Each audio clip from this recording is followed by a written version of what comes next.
Greetings and salutations, travelers of the internet. Welcome to the Lit Round Table. I'm Joseph. And I'm Anna. We'll be your wise or not so wise mentors for today's audio adventure into all things storytelling. We are on episode 14. 1-4. 1-4. Technically, we have already talked about this once. As you probably have realized, we had some audio issues when we recorded this the first time. So it's not going to be quite as organic as it was the first time. But that's okay, because we think the content and topic is important, and so we still want to talk about it. Because today we are talking about the WGA and the SAG-AFTRA strikes that are currently happening in Hollywood. So, Indeed.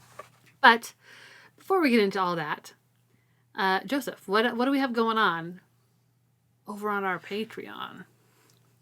Whoa, you just rhymed. On and Patreon, I suppose is a rhyme. It's a very I'm like, cheap it's just a rhyme rhyme of like, on is just the word. Yes. And that word is just at the end of another word. Anyway, Patreon. So we are in the midst of our next read-along, which is A Magic Steeped in Poison by Judy Lin. And we're only like 2 parts in. So like it's still very, very much accessible if you want to join us for that. But for the next read-along, once we finish this one up, you can get voting rights to vote for the next book that we read.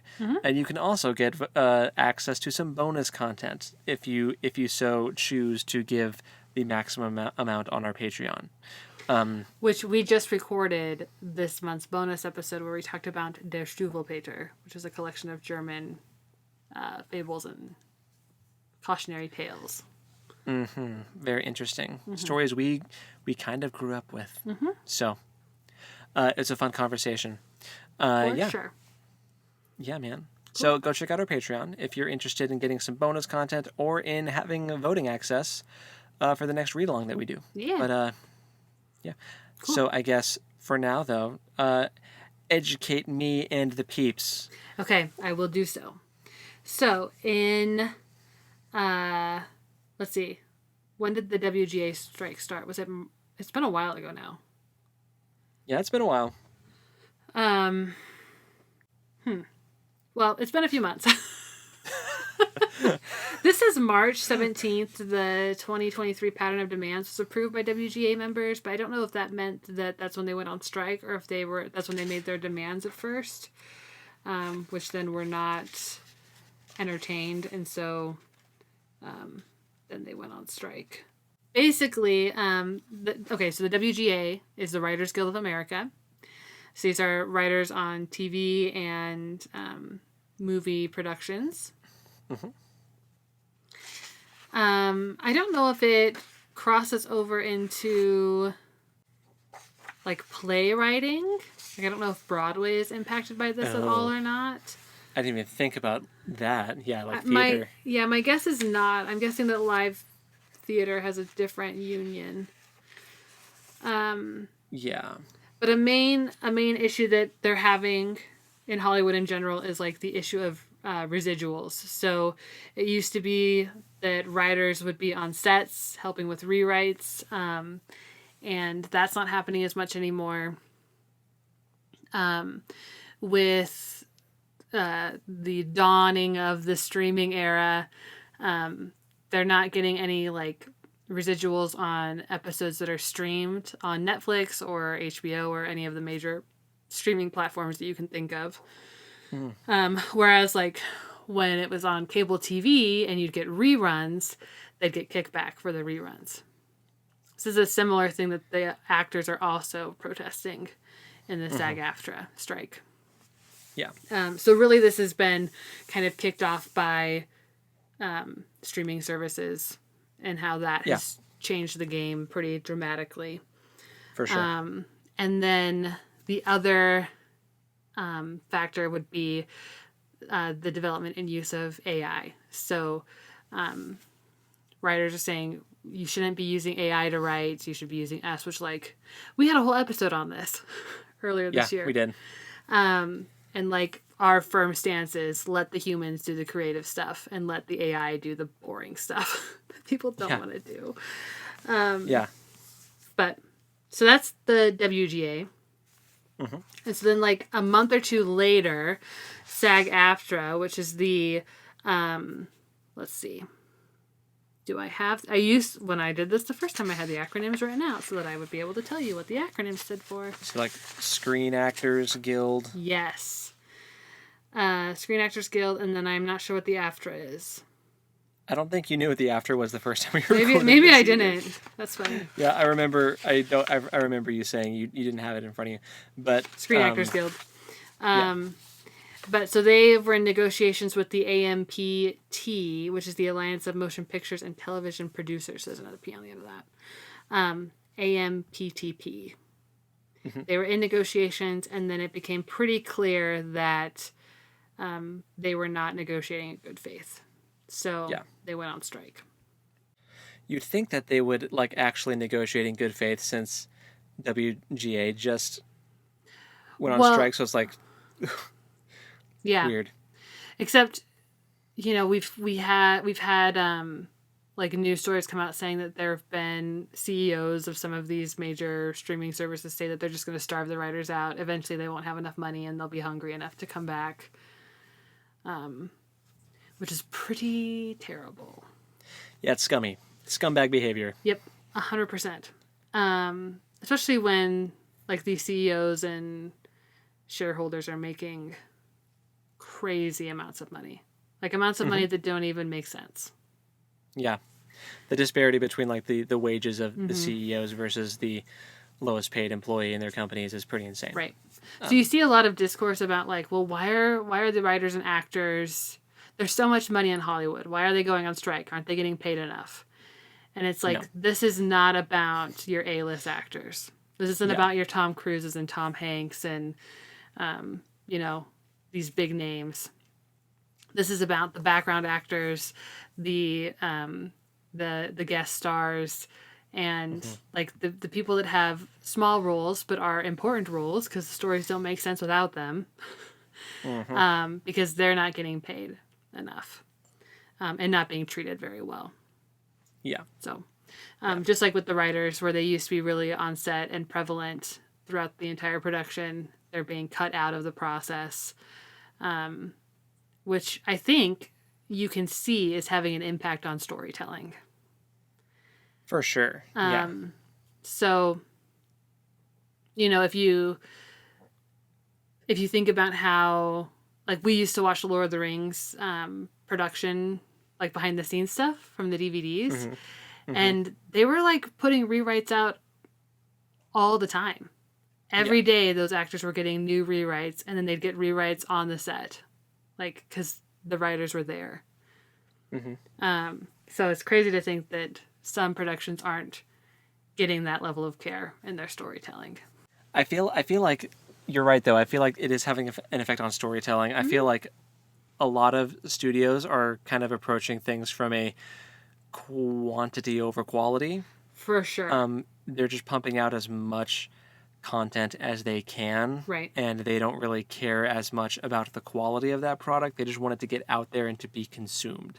Right. I'm thinking because we live in a culture where like we are wired now to have such short attention spans, and we are like constantly wanting to ingest new content. Right. I think they're just so focused on keeping up with the demand that the quality is slipping for sure. Totally. I'm thinking of a few Netflix shows in particular, which we're not going to name, which we'll explain why in a little bit. But they're both fairly new, and one of them was getting a lot of criticism for a beloved character in this existing IP that was like being mishandled. And if it weren't for the actress like fighting for this character, then things would have been weird. It wouldn't have fit the tone or the existing characterization of this person. And they didn't have writers on set for that show. So which is interesting. And then like producers had a pretty big hand in how they wanted that show to be, and not the creative team, from my understanding. And then you see shows that are wildly popular and are based off of books, that are getting canceled, even though they have a following, they're doing really well, but they're canceled for we don't know why, because they want to put the money somewhere else. Yeah. So there's this kind of like weird. We're gonna throw everything at the wall and see what sticks, and then we're not gonna care that the story is not being completed. Like there's no like creative or there's no motivation for them to see the story completed. Right. Yeah. Which is frustrating as a consumer. Yeah. Which, because, like, I mean, it's like you get hooked on the story and then they just don't want to finish it. Right. I'm thinking of a couple of franchises owned by a company with a mouse mascot that were just mismanaged horribly and are currently being mismanaged horribly. And it's, I know that Bob Iger has said some really controversial stuff surrounding these strikes too, that I'm sure his PR team is just like, Bob, shut up. Yeah. Oh, you are making yourself so unpopular. Stop talking. But Yeah. yeah, I think the strikes, if WGA and SAG-AFTRA get what they want, I think it will only, one, it's just the right thing to do to make it so that these people can have enough money to have a living and afford to live in these places with exuberant cost of living, like California, New York. Living is not cheap out there, so you want them to work for you, but you don't want to pay them enough to be able to survive. I mean, right. I know. Why? Yeah, I know. One of the complaints and critiques is that there's a huge wage disparity between the West Coast and East Coast as far as reimbursement goes for actors. So that's something that they would like to have rectified, which I think is fair. AI is another big thing for SAG-AFTRA, in that studios are wanting to get scans of actors and background actors so they can use them in perpetuity, which is wild. That is disgusting. And you know what?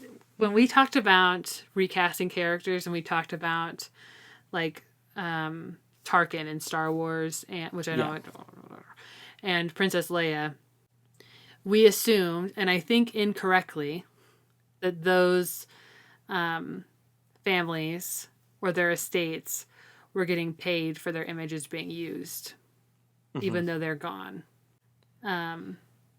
But my guess is now, after reading through the strike information, that's probably not the case. They probably were not compensated for their likenesses being used. Yeah, that's crazy. Peter Cushing is the name I was thinking of. Yes. Which is really upsetting, honestly. Because what if you're their family? You're like, oh, there's granddad, but that's they're making weird. him work for free now. Now that he's dead, he works for free. Yeah, which is gross. But I bet they paid the voice actor who did the impression of him. I hope so. I hope they did. That's messed up. It's really haunting to think that a studio is going to ask for scans of your face and they can just superimpose you on any face then. After that, it's just really... And you're not going to get paid for it. We're going to use your image and likeness, and you will not see a dime. Yeah. Yeah, it's crazy. So, going through some of the things that SAG-AFTRA is requesting, they want a minimum earning to keep up with inflation. This information is all available on their website, by the way. Right. Yeah. Which we will have linked in the description so that you can go out and read more about the strikes. So they requested 11% general wage increase in year one, so the members can recover from record inflation during the previous contract term, which AMPTP said they would do 5%, even though that means that the earnings for 2023 will effectively be a pay cut because of inflation, which is wild. Yeah, they want protection on their images being used for future projects. Okay, this one's really interesting and frustrating. Performers need qualified hair and makeup professionals, as well as equipment who safely and effectively style a variety of hair textures and styles and skin tones. So, this was something... Forgot about this one. Yeah. So this is something that I learned about earlier this year from Black creators on TikTok. about how Black actors will often not have any kind of support for hair and makeup because the studio won't hire someone who specializes in their hair texture or skin tone, and so they're responsible for doing all of their own hair and makeup. So a lot of times you'll see like Black actresses with cropped hair, and that could be because they didn't have the time or energy to put into styling their hair every day, so they just decided to have it short. And then, Black hairstyles, you have to be careful about getting them wet. So if there's Black actresses that are getting like water dumped on them, like they're having to go in and fix that for the next day, which can take hours. So that's upsetting, the fact that that wasn't already being accommodated. Yeah. Because how racist is that? I'm just going to call it what it is. Yeah, I mean, why wouldn't you do that? Like, give me a, like, try to justify it. Right. Because there's no way. Right. Because it's totally a different type of hair. Like, anyone that's a hairstylist, like, if they're not familiar with how to do Black hairstyles, they're going to be totally lost. They're not going to be able to do anything. So making the actors do it, even though their non-Black counterparts get hair and makeup, yeah, get out of here. Yeah, get out of here with your racism. It's ridiculous. Yeah. AMPTP did say begrudgingly we will do this for principal performers, but background actors were on their own. What is wrong with you? But the non-Black background actors will still get hair and makeup. Yep. What is wrong with you? Man, I tried. I have to try really hard every day to not be cynical. I know. It gets worse. But these kind of things make me really lose faith in humanity. Anyway, continue. I hear ya. Actors should be compensated to reflect the value they bring to streaming services, who obviously profit off of the actors and writers, and everyone involved in a production, like, honestly.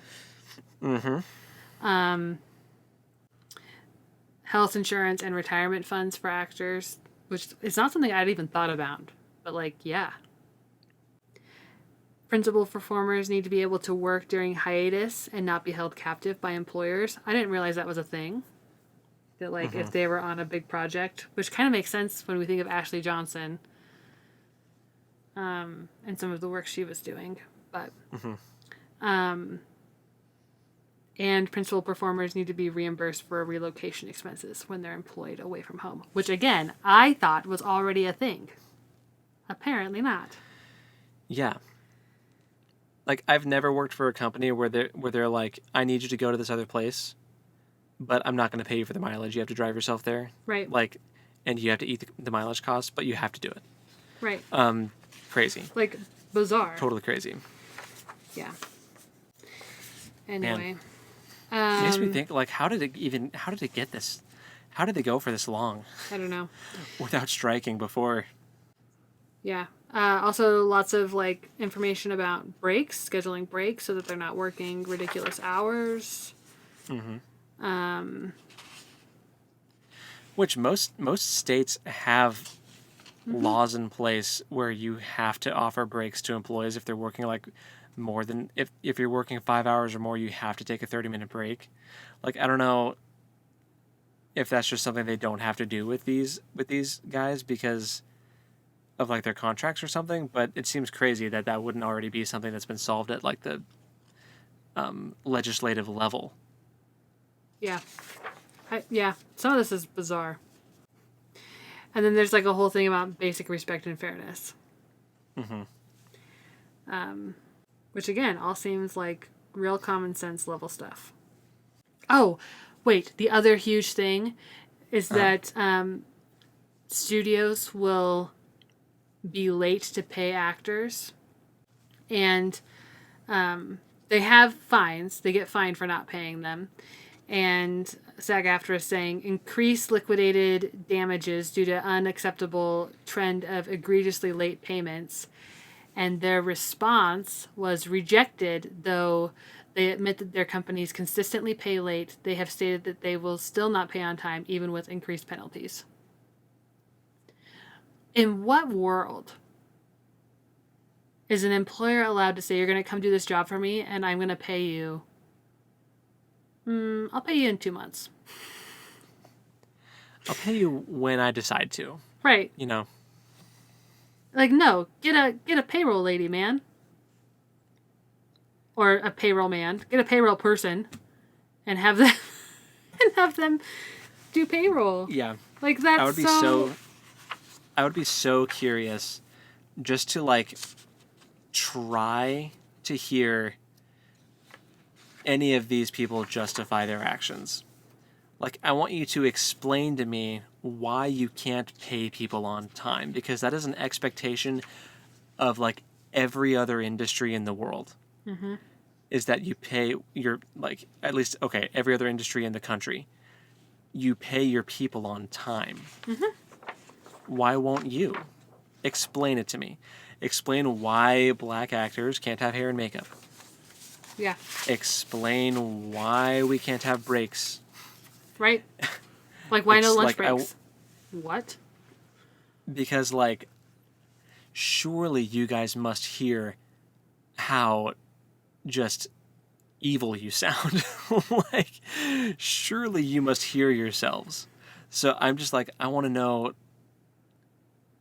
how they even try to justify rejecting these things. Yeah. Agreed. There have been campaigns that have gone out about raising money for these different organizations because they paid actors and writers a lot during lockdowns when the industry had to shut down. And so they were already, like, depleted in funds. And so they've opened up for donations so that they can keep paying their people, their union members, through the strikes. And there have been, I just want to say, there have been some A-list actors. I think that there was like 10 listed over this weekend that had donated like $1 million to their union. Good. Which is great. Mm-hmm. It said that the CEOs of these major studios couldn't help as much, but I'm glad that some people are. And then we also had, I know we talked about, like, where does this leave us as far as our content consumption goes? Yeah. So at this point, neither union are asking for a consumption strike. Like, they still want you to go to the movies, but they don't want content creators, which we technically fall under, to promote works that have been struck. And that's even as much as talking about them, which I know we did pretty good. Yeah. But moving forward, we are not, like, when we get to our watching, what are we watching this week? We will not be sharing any content that has been struck. So, until the strikes are over. Fortunately, this does not impact anime. And it doesn't seem to impact Critical Role or Dimension 20. However, Dimension 20 may have changed, actually. Maybe they have, because I know I think I saw a thing about how they have stopped production making stuff right now, but they have enough stuff banked to, like, we're going to get content for a while still, but I think they have actually stopped production. Okay. Because I know that Stan Reich's stance, at least the last time I read it, which sounds like there's been an update, was that they were not technically impacted. However, if their actors were part of SAG or WGA, because a lot of the guys as a, like, gender neutral, all inclusive term. People.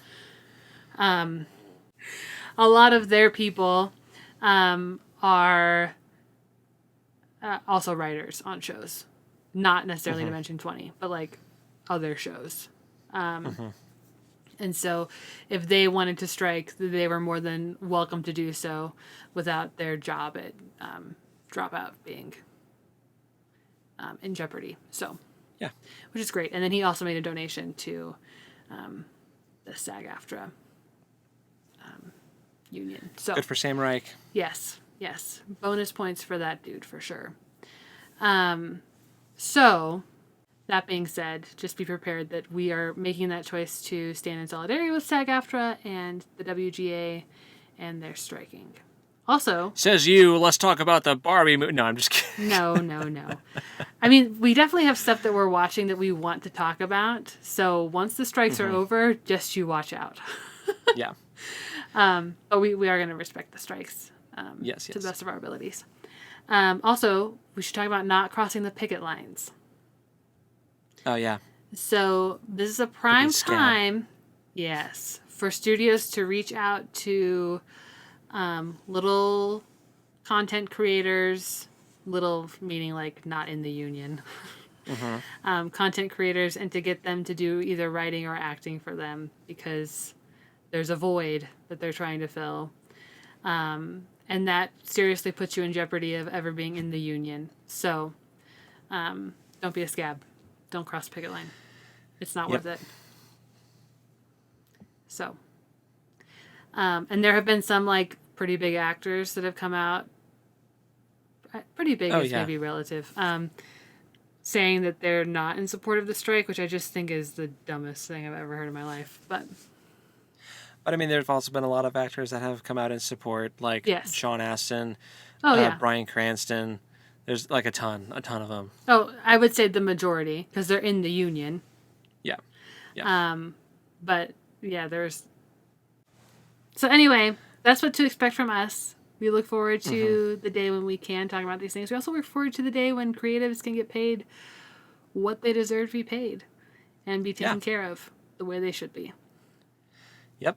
We all benefit from them, and we all benefit from them being taken care of. So, shall we go over what we've been, or what we can say we've been watching, reading, and playing, and all that? Yes, let's do that. I'll let you start. Would you like me? Yeah. Me first? Well, for watching. Critical Role, Campaign 3. I am behind. I still need to watch the episode from last Thursday because last Thursday, I was so mixed up on my days. I thought Thursday was Friday, and I just didn't know what day it was. And Bummer. You sent me a text about YouTube having issues. I didn't get that until I was walking out of the theater because Hope and I went to an impromptu movie that I won't say. Also, can I mention? Well, okay, so also One Piece because that's an anime. We finished the recovery. I couldn't think of the word recovery. The recovery of an MMO Junkie, which was so cute and so great. I want there to be more of it, but I know there won't be. I'm sad. Yeah, it's one of those tragic tales of a story ending too soon. But at least it had an ending. Yeah. I just wanted more. It was so cute. Yeah. But it was very good. So we're going to be starting another one.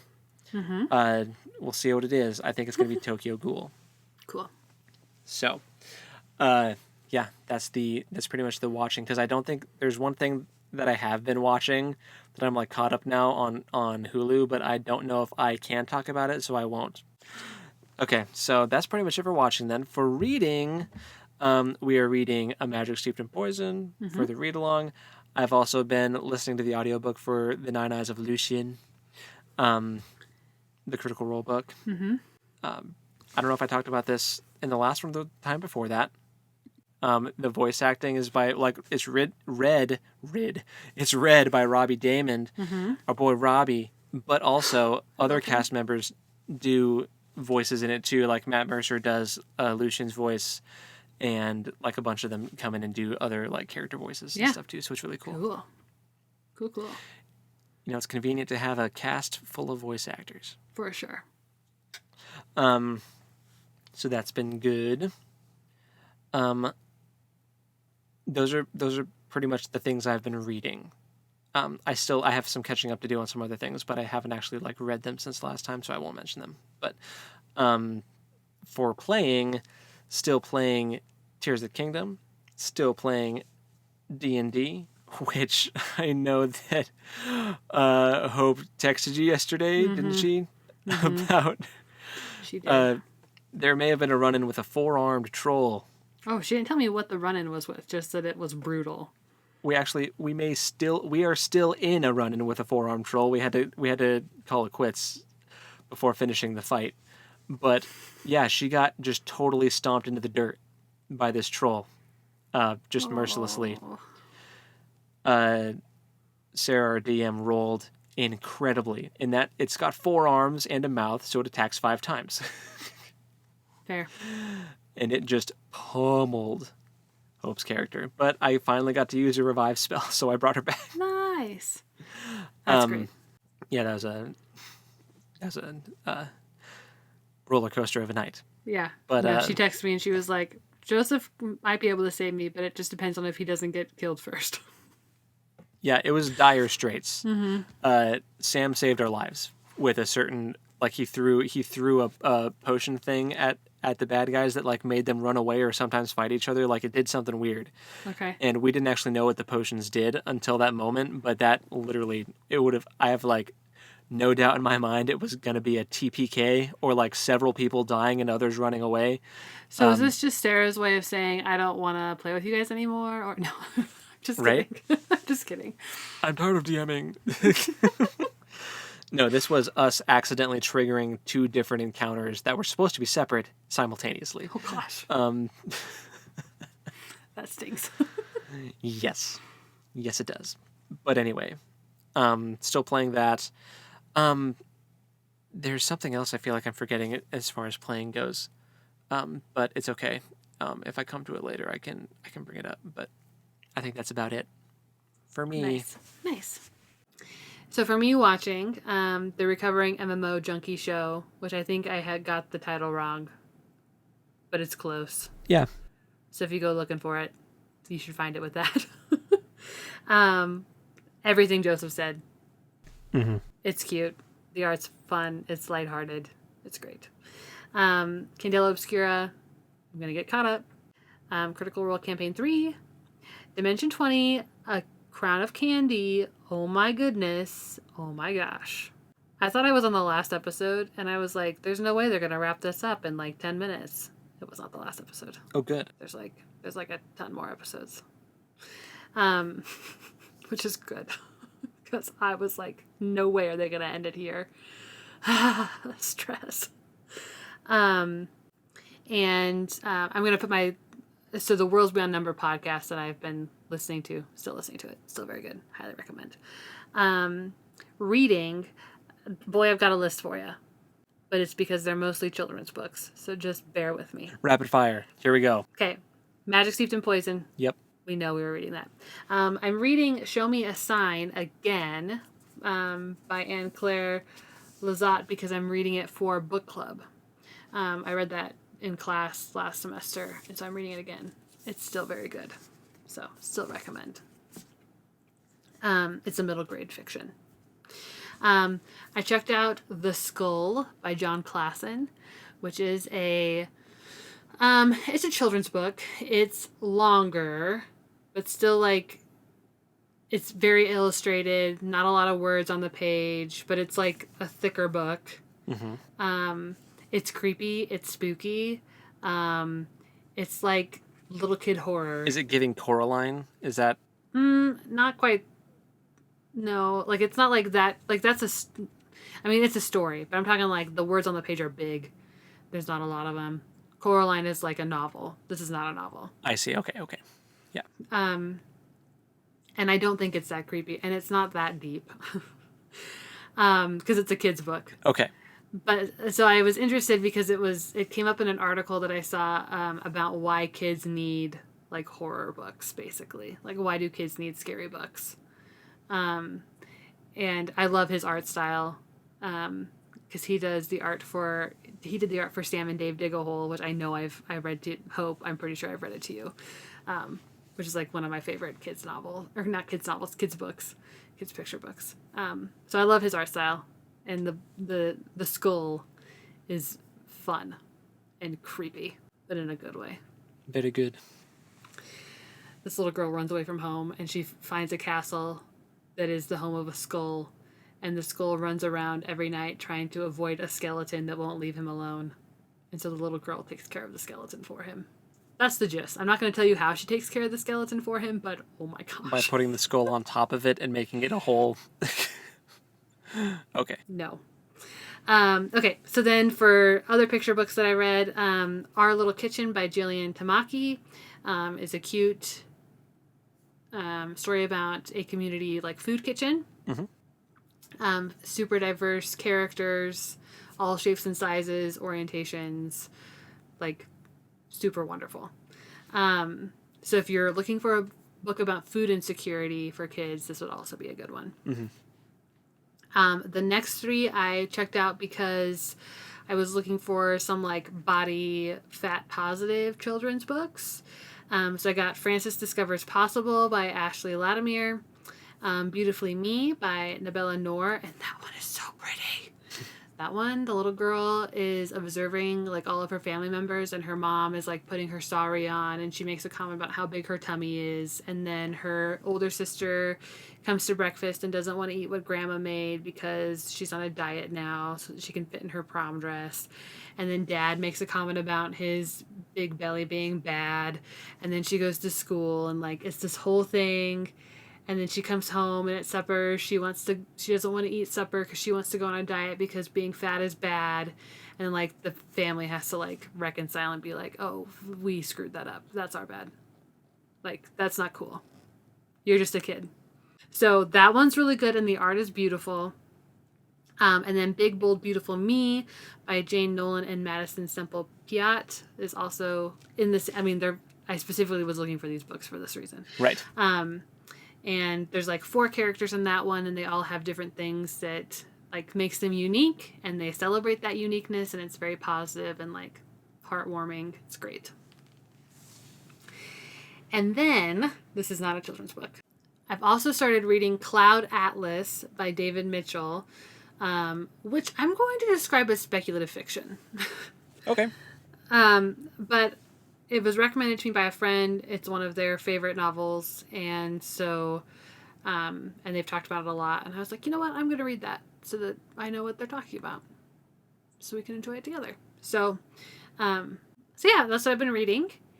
And still playing Ori and the Blind Forest. Mm-hmm. You know what? I'm learning about myself. I really liked Breath of the Wild. But I also could not put it down. Like, I could not get myself... Like, if I had free time, I was like, I'm playing Breath of the Wild. Which is great. But also a problem. For someone who has a full-time job and is in grad school. Mm-hmm.